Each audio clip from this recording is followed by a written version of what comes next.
Welcome to my channel authentic history. Friends, last video में मैंने आपके सामने दिल्ली सल्तनत के स्लेव डायनेस्टी, जिसे हमने एक और नाम भी दिया है ममलूक, जी हाँ, ममलूक डायनेस्टी के बारे में आपसे मैंने एक तरह से वीडियो पेश किया था।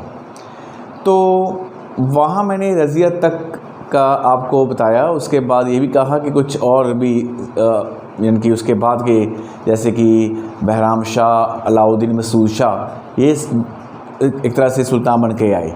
लेकिन उनके बाद नसीरुद्दीन महमूद, जी हाँ, नसीरुद्दीन महमूद सुल्तान के रूप में उन्होंने कार्य किया 1246 से लेकर 1266 तक सुल्तान के रूप में। और उनके प्राइम मिनिस्टर के रूप में जिन्होंने काम किया वो थे गियासुद्दीन बलबन। ये वही गियासुद्दीन बलबन थे जो कि तुर्कान चहलगानी, जिसे इल्तुतमिश ने बनाया था, उसके हेड थे। He was the chief of the Turkan चहलगानी, जिसे आप बंगदान चालीसा भी कह सकते हैं। हिस्ट्री में ऐसा आ रहा है। तो बलबन ने नसीरुद्दीन महमूद के बाद 1266 में एज द सुल्तान उन्होंने दिल्ली सल्तनत को संभाला और 1286 तक यानी कि 20 साल उन्होंने सुल्तान गियासुद्दीन बलबन के रूप में काम किया। तो अब आप देखिए कि बलबन ने 20 साल प्रधानमंत्री के तौर पर और 20 साल सुल्तान के तौर पर उन्होंने एक तरह से अपनी प्रतिभा दिखाने की कोशिश की और वहाँ तक वो सक्सेसफुल भी रहे। बलबन ने अपने दरबार में एक प्रथा लागू की जिसका नाम था सजदा और पाबोस। ध्यान से सुनिएगा, सजदा, जी हाँ, और पाबोस। पाबोस मीन्स सुल्तान के पास जाकर उनके पैरों के पास नीचे ऐसे झुककर जो एक तरह से उनके पैरों को चूमा जाता था उसे पाबोस बोलते थे। पब मीन्स पैरों को चूमना। तो बलबन ने ये एक तरह से प्रथा लागू की। ये एक तरह से उनका ये दिखाने का एक तरीका था कि उनकी ये जो पोस्ट है बड़ी ज़बरदस्त और डिग्निटी वाली पोस्ट है, और ताकि इससे जनता के ऊपर एक रौब पड़े। जी हाँ, ये बात सच है। लेकिन गियासुद्दीन बलबन ने सुधार भी किए और मे बी उनके जो सुधार थे कईयों के लिए वो अच्छे नहीं रहे, क्योंकि बलबन की जो पॉलिसी थी वो थी ब्लड एंड आयरन पॉलिसी। जी हाँ, blood and iron policy means खून और लोहे की नीति, रक्त और लोहे की नीति। अब आप समझ लीजिए कि इसका मतलब क्या है। ठीक है जी। तो इस तरह से बलबन के जो टाइम में रिफॉर्म्स होते रहे और जिसका कि कई उनके जो थे नोबल्स, अमीर, उन्होंने इसका फ़ायदा भी उठाया। लेकिन बलबन न्याय भी करते थे और जिसके अगर उनको लगता कि किसी के साथ अन्याय हुआ है तो दोषी व्यक्ति को दंड भी दिया जाता था। अब इसी सिलसिले में अगर हम आगे देखें तो 1286 का जो वो टाइम आ गया जब बलबन की डेथ हो गई थी। बलबन की डेथ होने का मेन जो कारण है वो है उनके बेटे मोहम्मद खां की मंगोलों के साथ लड़ते हुए मृत्यु हो जाना। जी हाँ, उनके जो बेटे थे मोहम्मद, वो मंगोलों के साथ लड़ते हुए मारे गए, जिसका वो गम सह नहीं सके। ये 1285 की बात है और इसके बाद बलबन की डेथ हो जाती है। लेकिन बलबन ने अपने दूसरे बेटे बुगरा खां को काफ़ी राजनीति के बारे में बताया है। और ये नहीं कि मैं कहीं इधर उधर से सुनकर आपको बता रहा हूँ। ये मैंने अमीर खुसरो, जी हाँ, अमीर खुसरो का आप एक ग्रंथ देखिएगा, उसमें आपको किरानुसुद्दीन, उसका नाम है किरानुसुद्दीन।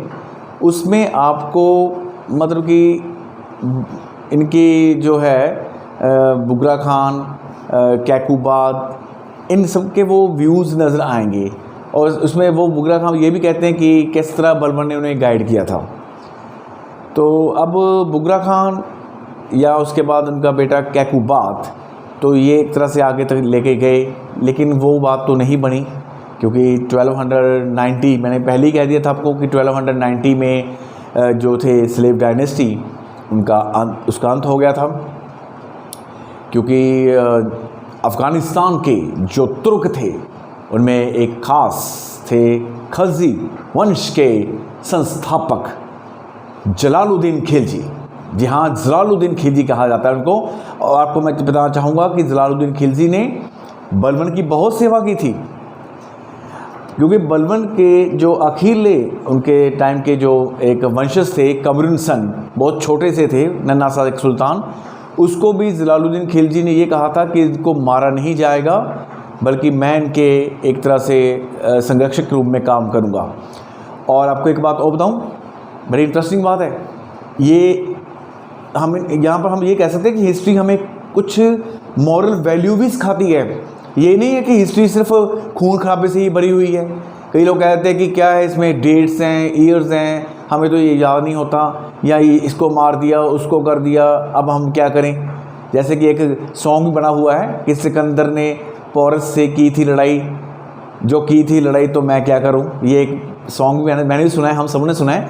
तो वो बात नहीं है, इसको थोड़ा सा हमें फिल्मी कल्चर से अलग लेना पड़ेगा, यथार्थ में जाकर, रियलिटी में जाकर। वो ये था कि जलालुद्दीन खिलजी ने अपने सहयोगियों, जिनमें एक स्पेशल नाम आता है अहमद चप, जहाँ अहमद चप को उन्होंने बताया कि मैं बलबन, सुल्तान बलबन के सिंहासन पर नहीं बैठूंगा। ये शब्द थे जलालुद्दीन खिलजी के कि मैं सुल्तान बलबन के जो सिंहासन है उस पर नहीं बैठूंगा, क्योंकि सुल्तान बलबन जब खान थे, खान ना एक तरह से एक पदवी होती है, एक ओहदा, डेजिग्नेशन, जिसे हम बोलते हैं खान, उसके ऐसे चलता है, ठीक है, मलिक वगैरह वगैरह। तो वो कह रहे थे कि जब गयासुद्दीन बलबन खान थे तब उन्होंने ये शानदार महल बनाया था, और मैं उनके सिंहासन पर बैठकर उनकी जगह नहीं ले सकता। तो ये थे इस अफ़गानिस्तान के तुर्क जलालुद्दीन खिलजी के विचार। वो एक सच्चे मुसलमान थे, लेकिन उन्होंने कभी भी किसी दूसरी कौम के ऊपर अत्याचार नहीं किया। दोस्तों, मैं तो ये बात हमेशा ही कहता हूँ कि चाहे कोई भी धर्म हो, कोई भी धर्म हो, चाहे कट्टरता की उसमें जगह नहीं होनी चाहिए, क्योंकि कोई भी धर्म हमें कट्टरता नहीं सिखाता। ये यहाँ पर जलालुद्दीन खिलजी की बात हमें गौर करनी पड़ेगी। और आप लोगों को ये भी पता होगा, चलो आप में से किसी ने अगर जलालुद्दीन खिलजी या अलाउद्दीन खिलजी के बारे में नहीं पढ़ा, तो बेशक उन्होंने पद्मावत मूवी तो देखी होगी, तो उसमें भी आप देख लेना ये सीन, आपको कुछ उसमें भी आपको थोड़ा सा पता लग सकता है। लेकिन मैं फिर भी कहूँगा कि उससे हटकर ये बात कर रहा हूँ, क्योंकि 1290 में जलालुद्दीन खिलजी ने खलजी वंश स्थापित किया, और हमारे इतिहासकारों ने तो एक तरह से इसे खलजी रेवोल्यूशन का नाम दिया है, खलजी रेवोल्यूशन, जी हाँ, खलजी क्रांति। ये पूरी दिल्ली सल्तनत की डायनेस्टीज़ में से आपको ये जो शब्द है खलजी रेवोल्यूशन, खलजी क्रांति, ये आपको यहीं पर मिलेगा। अब आप पूछेंगे कैसे, तो सुनिए। 1290 में जब दिल्ली सल्तनत की स्लेव डायनेस्टी, ममलूक डायनेस्टी का अंत होता है, उसके बाद खलजी आए। अफ़गानिस्तान के रहने वाले ये वो तुर्क थे जिनमें से कुछ ऐसे तुर्क भी थे जो कि महमूद गजनवी और मोहम्मद गौरी की सेना में पहले ऑलरेडी उनके पूर्वज शामिल हो चुके थे, और वो भारत में रह रहे थे। ये उनकी बैकग्राउंड के बारे में आपको बता रहा हूँ मैं। और दूसरी बात ये है कि इसके बाद 1296 तक जलालुद्दीन खिलजी ने राज किया। बहुत एक तरह से उनके पास कम टाइम था, अब उन्हें तो पता नहीं था कि उनके साथ क्या होने जा रहा है, क्योंकि बड़ा ही एक हैरानीजनक लेकिन एक सनसनीखेज ये तथ्य है, yes it's a historical fact, कि कुछ लोगों को जलालुद्दीन खिलजी की नीतियाँ पसंद नहीं थी, कि वो इतने लिबरल क्यों हैं, इतने हम्बल क्यों हैं, हर एक के प्रति इतने दयालु क्यों हैं। क्योंकि मैं नहीं कह रहा, ये बात वर्नी ने कही है। जी हाँ, वर्नी वो शख्स हैं जिन्होंने 1354 में सुल्तान फिरोज शाह तुगलक के कहने पर एक ग्रंथ लिखा था। दोस्तों, उस ग्रंथ का नाम था तारीख़ फ़िरोज़शाही। तो तारीख़ फ़िरोज़शाही में वर्णी ने 8 सुल्तानों के शासन का वर्णन किया है। तो वर्णी यहाँ पर ये बता रही हैं, क्योंकि उनके पास ये इन्फॉर्मेशन कहाँ से आई। हाँ, आपके माइंड में ये होगा कि बात तो सर कर रहे हैं 1296 की, और जिस बंदे ने ये हिस्टोरियन ने बुक लिखी है वो लिखी है जाके उसने 1354 में। तो ये बात यहाँ पर कैसे, तो मैं यहाँ पर क्लियर करूँगा आपको कि वर्णी की हिस्टोरिकल फैक्ट्स में अगर किसी ने मदद की थी वो थे अमीर खुसरो। जी हाँ, अमीर खुसरो ने अपनी आँखों से जलालुद्दीन खिलजी, अलाउद्दीन खिलजी, बल्कि ये नहीं, बलबन से लेकर गयासुद्दीन तुगलक तक का उन्होंने प्रॉपर सुल्तानों का राज देखा था। अमीर खुसरो ने, वर्णी ने नहीं, लेकिन वर्णी ने अमीर खुसरो को कोट किया है। यहाँ पर ये बात आप प्लीज़ ध्यान रखिएगा। और दूसरी बात यह है कि अलाउद्दीन खिलजी ने जब कड़ा में पहुँचे वो जीत कर, तो उन्होंने कहा कि वो अपने ससुर और प्लस अपने चाचा जी का स्वागत करेंगे। आपको मैं क्लियर कर दूं कि अलाउद्दीन खिलजी के ससुर भी थे और उनके चाचा भी थे, यानी कि ये कह लीजिए कि अलाउद्दीन खिलजी उनके भतीजा था उनका, जलालुद्दीन खिलजी का। और उसने 20 जुलाई, आप डेट नोट कर लीजिए, 20 जुलाई 1296 में 1296 में धोखे से जलालुद्दीन खिलजी की हत्या कर दी।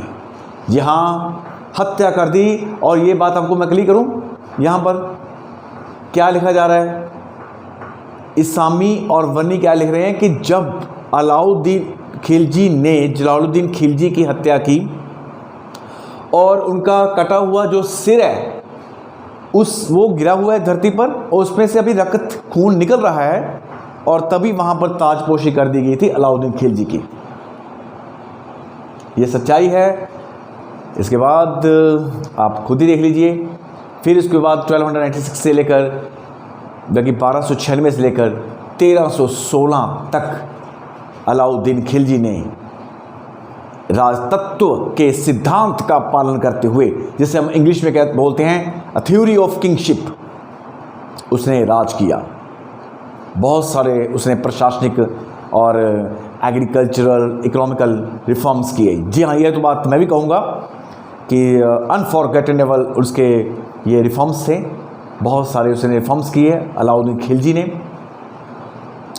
यहाँ पर मैं आपको क्लियर करना चाहूँगा एक बात और, कि पद्मावत मूवी में ये दिखाया गया था कि जब अलाउद्दीन खिलजी कुछ करते थे तो अमीर खुसरो उनके डर से इतिहास के कागज़ों को ऐसे फाड़ कर फेंक देते थे या जला देते थे, ताकि इतिहास अलाउद्दीन खिलजी को गलत साबित ना करे। ऐसा नहीं होता। पहले मैं आपको क्लियर करना चाहूँगा कि अमीर खुसरो जिनका मैं नाम ले रहा हूँ वो कोई ऐसे छोटे या साधारण नहीं थे। वो शख्स थे जिन्होंने कव्वाली शुरू की थी, जिन्होंने ख्याल शुरू किया था।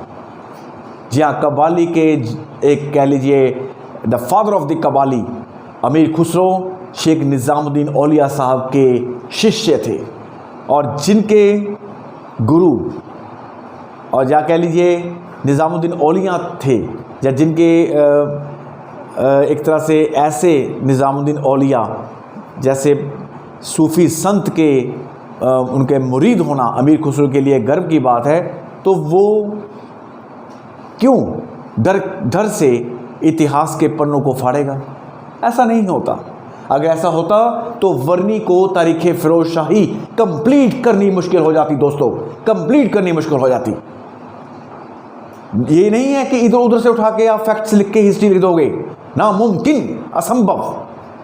हिस्ट्री लिखना it's a very very tough job, क्योंकि इतिहास का सृजन करते वक्त आपको हमेशा ऑब्जेक्टिव रहना पड़ेगा। ये मैंने पहले वीडियो में कह दिया था। अगर आप गलत इतिहास का निर्माण करते हो तो समझ लीजिए कि आपने या आप एक तरह से समाज के लिए एक बहुत बड़े पतन का कारण बन रहे हो। तो यहाँ पर अमीर खुसरो ने ऐसा कुछ नहीं किया, कोई उन्होंने पन्ने नहीं फाड़े। ये एक आपको रियलिटी बताऊँगा, जो था उन्होंने वही लिखा, और उसी की सहायता से वर्णी ने हमें ये इन्फॉर्मेशन दी है। सो अलाउद्दीन खिलजी एक ऐसे शख्स थे जिनका बहुत ज़्यादा रिफॉर्म्स थे, बहुत उनके अच्छे कामों के लिए उनको याद भी किया जाता है। लेकिन फिर भी मैं ये भी कहूँगा कि जलालुद्दीन खिलजी से हटकर थे। और हम अपने नेक्स्ट वीडियो में, जी हाँ, नेक्स्ट वीडियो में अलाउद्दीन खिलजी, उनके जो रिफॉर्म्स थे उनको लेकर आएंगे। और साथ में ही आप देखना कि इस 20 साल में अलाउद्दीन खिलजी ने कितना नाम कमाया, और उसके बाद कैसे तुगलक्स आए और तुगलक्स ने टेक ओवर किया दिल्ली सल्तनत को। उसमें एक ऐसे सुल्तान का जिक्र भी होगा जिसे आज हम सभी, हम सभी एक तरह से उन्हें पढ़ा लिखा मूर्ख सुल्तान कहते हैं। जी हाँ, आप लोग उसके बारे में सोचिएगा कि वो कौन से होंगे जिसके बारे में अभी निशांत सर ने अपने इस वीडियो में बताया है। इसके बारे में आप सोचिए। वो अलाउद्दीन खिलजी के बाद, खिलजी वंश के बाद जल्द ही आपके सामने होंगे। क्यों उनको मूर्ख कहा गया? क्या वे वाकई मूर्खता के काबिल थे, या ये कह लीजिए कि उनकी किस्मत ख़राब थी, वगैरह वगैरह। ये सब हम आपको लेकर नेक्स्ट वीडियो में लेकर आऊँगा मैं। आप प्लीज़, एक मेरी यहाँ पर रिक्वेस्ट है कि वीडियो को पूरी देखा कीजिए। मैं ये नहीं कि टाइम आवर के कारण कह रहा हूँ, आप एक बार कंप्लीट देखा कीजिए, वीडियो को कंप्लीट कीजिए कि कहा क्या जा रहा है वीडियो में, ठीक है। इसके बाद और सब्सक्राइब जरूर कीजिए प्लीज़, अगर आप अच्छे लगे सब्सक्राइब कीजिए फिर, ताकि अगर आप लोगों का कॉपरेट मिला तो जल्द ही, बहुत ही जल्द इस बार वीडियो लेकर आऊँगा, फैक्टफुल ऑथेंटिक हिस्ट्री की वीडियो।